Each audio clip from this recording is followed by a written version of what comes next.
अस्सलाम वालेकुम स्टूडेंट्स। आज हम जिस टॉपिक के बारे में डिस्कस करने जा रहे हैं वो है फैक्टर इफेक्टिंग कैरोटीनॉइड्स कंटेंट्स।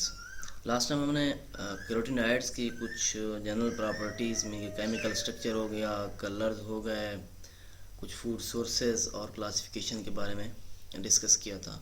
आज हम देखते हैं stability plus factor affecting carotenoid contents. सबसे पहले क्या है स्टेबिलिटी ऑफ कैरोटीनॉइड्स। कैरोटीनॉइड जो हैं having good heat stability and they can handle high temperature and high pressure. इनकी क्या है अच्छी स्टेबिलिटी है on high temperature and high pressure, और यहाँ तक ये कि pH 3.5 लेवल तक भी ये क्या करती है बेस्ट वर्क करती है। And also they can be degraded by the light low pH oxygen and enzyme. इनके लाइट की वजह से ये डिग्रेड हो सकता है, लो पीएच की वजह से हो सकता है, ऑक्सीजन और एंजाइम की वजह से ये क्या होती है डिग्रेड होते हैं। कैरोटीनॉइड का प्रोसेस जो है ज़्यादातर लाइट की वजह से ही अंडरगोज एसिमराइजेशन या ऑक्सीडेशन। इन प्रोसेस में भी stimulated by the light. However इसके बावजूद जो कुछ भी है इनकी जो एक्सेसिव स्टिमुलेशन अगर हो जाए कैरोटीनॉइड्स की तो इनका जो रिजल्ट्स ऑब्जर्व किया जाता है undesirable flavours and loss in colour. इनके फ्लेवर्स में भी लॉस होगा और कलर में भी क्या होगा लॉस।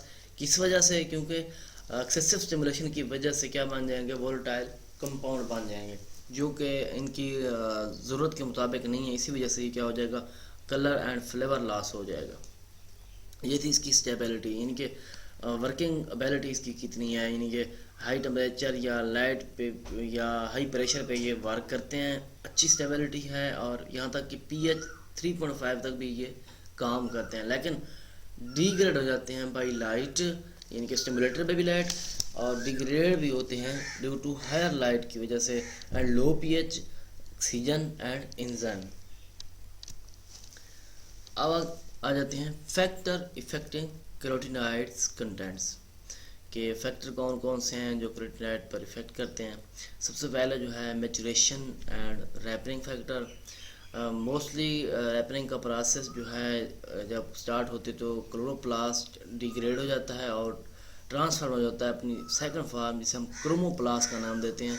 और जब ये क्रोमोप्लास्ट में चेंज होता है देन प्रोसेस स्टार्ट होता है कैरोटीनॉइड्स की सिंथेसाइज का। मीन के अल्फोंसो मैंगो या टोमेटो रैपरिंग, जब ये इनकी रैपरिंग का प्रोसेस होता है तो क्लोरोप्लास्ट कन्वर्ट हो जाता है क्रोमोप्लास्ट में and also leading to the synthesize of carotenoids या फॉर्मेशन ऑफ कैरोटीनॉइड्स। फिर आ जाते हैं fruits and vegetable structure. Carotenoid जो हैं मोस्टली ज़्यादातर ऑब्जर्व किए जाते हैं पील ऑफ, इनके जो उनके ऊपर वाले जो वेजिटेबल्स के छिलके वगैरह जैसे कह लें। Then in the pulp of fruit, इनके फ्रूट की निस्बत जो पल्प है जो खाया जाता है उनकी निस्बत जो इनके पील ऑफ जो छिलके वगैरह होते हैं उनमें ज़्यादा मौजूद होते हैं, लाइक एज टोमेटो प्लांट्स। कुछ अदर फैक्टर इनके अगर exposure to sunlight and elevated temperature increase the carotenoid, इनके हायर सनलाइट या टेम्परेचर में इंक्रीज हो तो उससे ये होता है कैरोटीनॉइड की बायोसिंथेसिस जो है वो इंक्रीज होती है। लेकिन लो किसकी वजह से होती है due to low light low pH and साथ में जो उसके अदर फैक्टर हैं ऑक्सीजन है एंजाइम्स हैं। फिर आ जाता है effect of home processing and cooking, यानी कि इनका क्या इफेक्ट है जो कैरोटीनॉइड कंटेंट्स हैं उनमें सबसे पहले आ जाता है कुकिंग एंड ब्लीचिंग। जैसे ही हीट ट्रीटमेंट है मीन के cooking during cooking process carotenoid जो हैं ये एक प्रोसेस की तरफ जाते हैं जैसे कहते हैं ऑक्सीडेटिव डिग्रेडेशन या स्ट्रक्चरल ट्रांसफॉर्मेशन या स्टीरोआइसोमराइजेशन, यानी कि हीट ट्रीटमेंट की वजह से जब कुकिंग में हीट ट्रीटमेंट यूज़ की जाती है तो कैरोटीनॉइड्स एक अंडरगोज अ प्रोसेस जिसे कहते हैं ऑक्सीडेटिव डिग्रेडेशन, स्ट्रक्चरल ट्रांसफॉर्मेशन और स्टीरोआइसोमराइजेशन। और ये हीटिंग प्रोसेस जो है इसी की वजह से क्रोमोप्लास्ट डिसइंटीग्रेटेड क्रोमोप्लास्ट का लॉस होता है, carotenoid being dissolve in cellular lipid thus leading to the colour shift. इनके सेलुलर लिपिड में जब ये डिसॉल्व होते हैं और इनके डिसॉल्व होने का प्रोसेस भी क्या करता है कि कलर जो है वो कन्वर्ट होते हैं चेंज होते हैं। ये था कुकिंग एंड ब्लीचिंग का प्रोसेस। सेकंड जो है कैनिंग, जैसे टेम्परेचर रिस्टोर होता है उसकी वजह से सीज एसोमराइजेशन जो है वो इंक्रीज होती है, and also reduce the carotene contents due to enhance oxidation and isomerization. और उसकी वजह से भी क्या होना है कि कैरोटीन कंटेंट्स जो हैं कैरोटीन वो डिक्रीज होंगे, क्योंकि उसके साथ क्या बढ़ रहा है, ऑक्सीडेशन का प्रोसेस इंक्रीज हो रहा है और साथ में एसोमराइजेशन का प्रोसेस भी क्या हो रहा है, इंक्रीज हो रहा है। ये क्या है, effects of homes processing and cooking का प्रोसेस। उसमें दो प्रोसेस है, जो हमने कुकिंग एंड ब्लीचिंग की बात की। कुकिंग में हमने हीट ट्रीटमेंट कहा कि उसका स्ट्रक्चर जो है वो चेंज होता है, ऑक्सीडेटिव डिग्रेडेशन, स्ट्रक्चरल ट्रांसफॉर्मेशन या स्टीरो एसोमराइजेशन। और हीटिंग के रिजल्ट से क्या होता है, क्रोमोप्लास्ट जो है वो डिसइंटीग्रेट हो जाता है और कैरोटीनॉइड जो है डिजॉल्व होने से उनका कलर शिफ्टिंग का प्रोसेस जो है वो स्टार्ट हो जाता है। कैनिंग में क्या कहा है कि जैसे टेम्परेचर रिस्टोर होता है तो ये सीज एसोमराइजेशन का प्रोसेस इंक्रीज होता है, लेकिन कैरोटीनॉइड कंटेंट्स डिक्रीज होते हैं due to enhance oxidation and isomerization, यानी कि ऑक्सीडेशन और एसोमराइजेशन की वजह से वो क्या हो जाते हैं, लॉस आउट हो जाते हैं। नेक्स्ट भी उसी हाउस जो होम प्रोसेसिंग है उनमें फिर आ जाता है डिहाइड्रेशन। डिहाइड्रेशन जो है severe degradation and isomerization of carotene, specially ज़्यादातर severe, and if the dried vegetable are kept unprotected from light and air.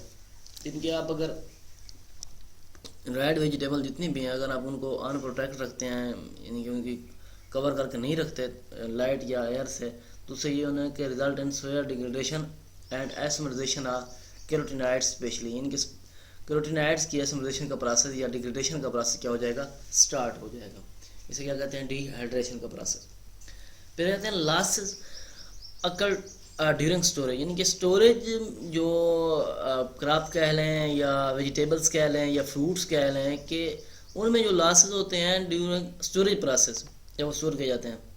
अब वो कहते हैं किस किस डिग्री पे या कौन कौन जो हैं जिनका लॉस आउट होता है स्टोरेज पे। तो अगर 7 से 20 डिग्री तकरीबन 16 या 40 days cause a substantial decrease in total carotenoid contents even when fruits are ripened at optimal temperature। मुझे कहता है कि फ्रूट्स बेशक अपने ऑप्टिमल टेम्परेचर पे पक भी चुके हों, लेकिन जब स्टोरेज के रखे जाते हैं इतने ज़्यादा दिन के लिए, तो इससे ये होता है कि उनमें टोटल कैरोटीनॉइड कंटेंट जो है वो लॉस हो जाते हैं। इस वजह से उनका कलर डेवलपमेंट का प्रोसेस भी स्टार्ट होता है, यानी कि डिफरेंट कलर जो है पकने के बाद जो फ्रूट्स हैं वो चेंज कर देते हैं। Losses in alpha beta carotene, lutein increase in carrots at storage temperature increase below 4 degree, above 4 degree sorry, कि अल्फ़ा बीटा कैरोटीन लॉस होते हैं उनका नुकसान होता है, लेकिन ल्यूटिन जो है कैरेट्स वगैरह में स्टोरेज टेम्परेचर वो भी 4 डिग्री पे उसको क्या होता है, इंक्रीज होता है। अब इसी तरह both sweet pepper and parsley loss over 20% of the total carotenoids at cooled room temperature 7 degree Fahrenheit. अब इसमें देखें कि कूल टेम्परेचर पे जब स्टोर किया जाता है तकरीबन ये क्या कर रहे थे, 20% जो है टोटल कैरोटीनॉइड्स कंटेंट जो है इसमें लॉस आउट हो जाते हैं। अब एक और एग्जांपल, इंडियन ट्यूबर जो है irregular behaviour its at carotenoids contents increase with storage. अब इसके क्या है कि इंडियन ट्यूबर इनका जो बिहेवियर है वो बाकी से डिफरेंट है, वो इंक्रीज करता है स्टोरेज टेम्परेचर पे एट 4 डिग्री मीन के 25 या ऐसे कहना 25 से 30 डिग्री, लेकिन डिक्रीज करता है 15 से 20 डिग्री। इनके 15 से 20 डिग्री में जब टेम्परेचर होगा तो वो डिक्रीज करेगा कैरोटीनॉइड कंटेंट स्टोरेज पे, लेकिन अगर 4 डिग्री होंगे या 25 से 30 डिग्री होंगे तो अब क्या करेगा, वो इंक्रीज करेगा। फिर आ जाते हैं प्रिजर्वेशन, यानी कि फिर महफूज कैसे करना है, एडिक्वेट मॉडिफाइड एटमॉस्फेयर, यानी कि जिसे हम कंट्रोल एटमॉस्फेयर का नेम भी देते हैं, with low concentration of oxygen are known to maintain carotenoids contents, यानी कि ऑक्सीजन की कंसनट्रेशन लो करके आप क्या कर सकते हैं, कैरोटीनॉइड कंटेंट्स को भी बाय यूजिंग एमए तकनीक्स, यानी कंट्रोल एटमॉस्फेयर मॉडिफाइड एटमॉस्फेयर की तकनीक को यूज़ करके।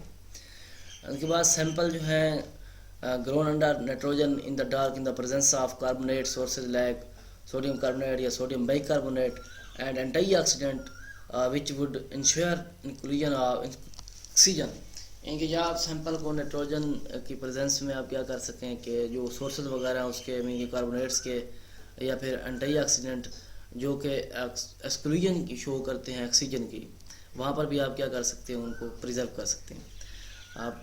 दूसरी बात, हाई टेम्परेचर और लाइट से क्या करना है, प्रिजर्वेशन या अवॉइड करना है या प्रोटेक्शन करनी है प्रोटीन यानी कि कैरोटीनॉइड कंटेंट को मेंटेन रखने के लिए।